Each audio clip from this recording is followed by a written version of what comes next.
सुंदरी कहानी। याद के सुनसान महल में। लेखिका सुंदरी उत्तम चंदानी, अनुवादक देवी नागरानी।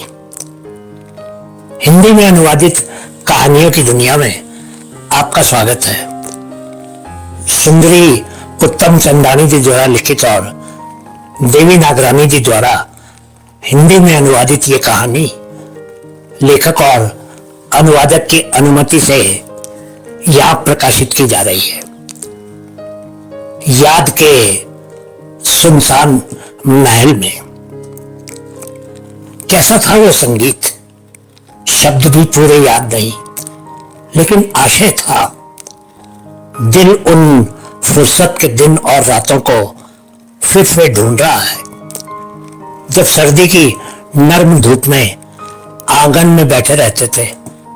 कभी तपती गर्मी में ठंडी बयार का झोंका आता था और हम शीतल और सफेद चादरों के भीतर सोए रात देर तक तारे गिनते रहते थे।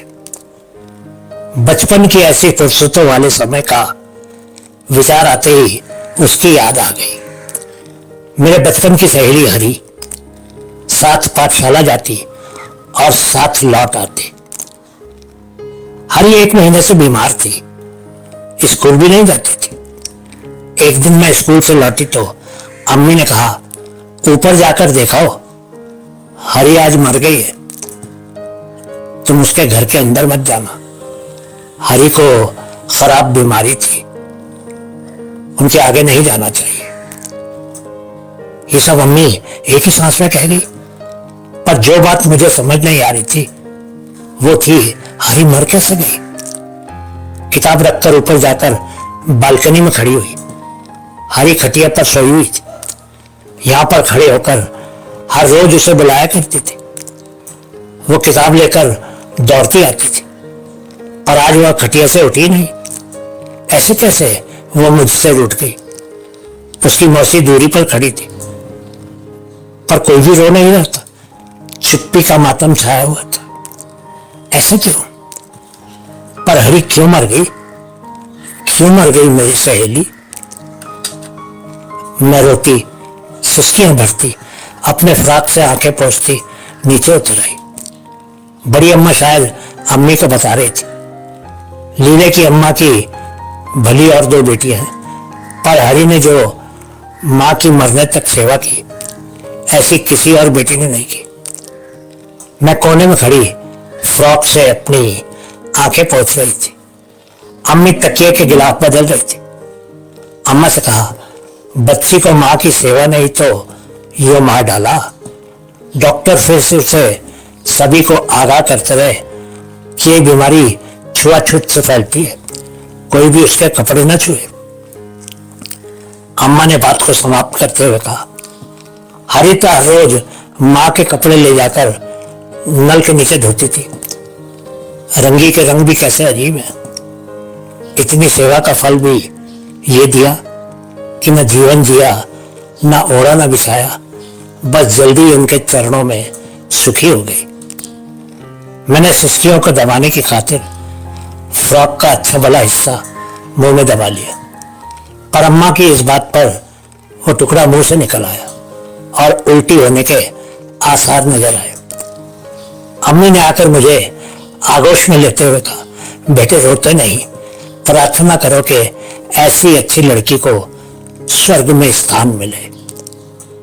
हरी बराबर अच्छी लड़की थी। सर्दियों की नर्म धूप में चन्ने की पुड़िया सामने रखकर घुटनों के बीच कश्मीरी फूल वाली चादरों पर करीने से रंगीन धागों से कोनों पर बहुत कारीगरी से फूल सजाती।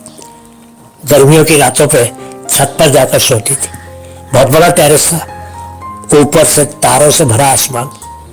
तारों की कहानियां भी कहां खत्म होने वाली थी। कैसे कैसे अच्छे लोग, कौन कौन से रिश्तेदार गुजर गए। उनके नाम लेकर कहते थे कि ये इस आदमी का तारा होगा, ये उस आदमी का तारा होगा। अचानक कोई पोष वाला तारा गिरता नजर आता तो शेयर कर कहती, बाबा ये गंदा शगुन है, कोई मरने वाला है। कैसा है ये मरने का डर? दोनों साथ साथ कह उठी, भगवान आज किसी को मत मारना। एक दिन बरसात के पानी में भीगती हुई स्कूल से लौट रही थी तो हरि ने कहा, कल से मेरी माँ बहुत ही बीमार हो गई। कहते कहते उसका गला भरा है। मैंने उसका रास्ता रोककर गालों पर प्यार से हाथ फेरकर कहा, हरि मत रो, गुरु बाबा से कहो उसे जल्दी ठीक कर दे। जब मेरी माँ बीमार थी तो मैं चांद से कहा करती थी कि मेरी माँ की बीमारी दूर कर दे। वो उठे, घूमे फिरे और मेरी माँ ठीक हो गई। फिर मैं गुरु से क्या कहूँ, मैं भी चांद से कहूंगी। पर मेरी माँ को तो मैंने भी बीमार किया है। उसे छुपा छुपा कर तेल की केरी और बेसन की गांठी खिलाए थे। पागल है तू, ऐसा क्यों किया तुमने? हरि की आंखों से आंसू टपक पड़े। हरि ने ऐसा क्यों किया? इस बात का अंदाजा बड़ी अम्मा की बातों से खुद लग गया। 2-4 दिन पहले बड़ी अम्मा ने कहा था, हरि बेचारी के नसीब में रोटी का एक टुकड़ा भी नहीं। बच्ची स्कूल से लौटकर कैरी के साथ ब्रेड खा रही थी। मैंने कहा, एक चम्मच चल लो, 2 रोटी बनाकर क्यों नहीं खाती? तो वो किचन से डिब्बा ले आई दिखाने को। पूरा खाली का खाली था। अम्मा की ये बात सुनकर मैं जोर जबरदस्ती करके हरि को अपने घर लाई, पर अम्मी की नजर बिजली बनकर मुझ पर गिरी और मैं खुद को गुनाहगार समझने लगी। हरि ने भी वही नजर देख ली और मेरे कान के पास आकर कहा, मुझे बहुत डर लग रहा है बाबा, मैं घर जा रही हूं। मैं खाना खाने लगी।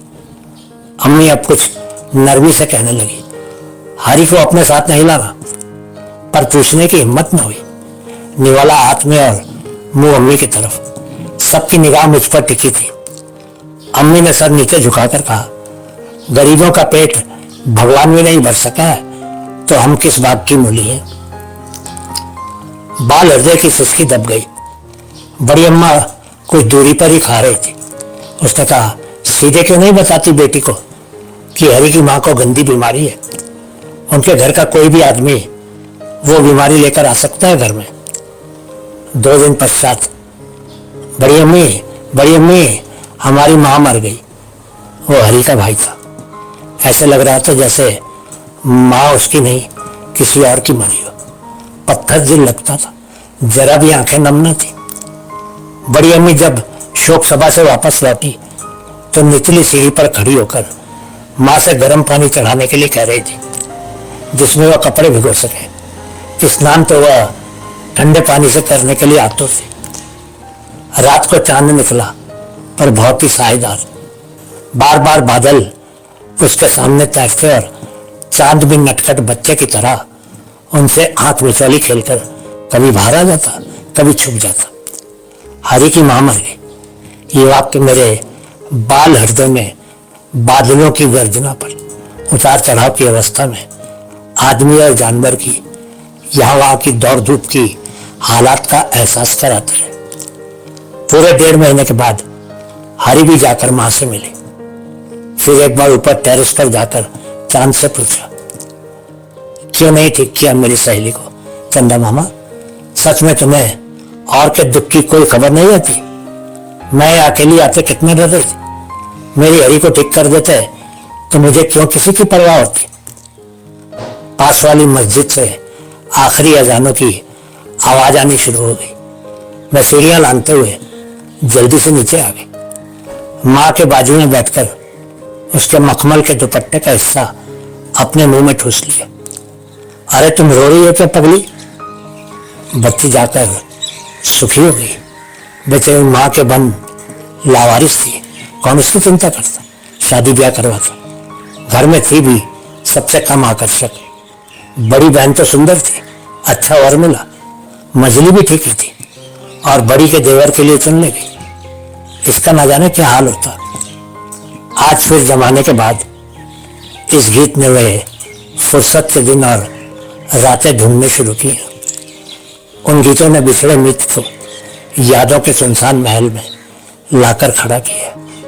कौन जाने आसमान में कौन सा तारा बनकर मुझे देख रही होगी मेरी हरि। बहुत बहुत शुक्रिया।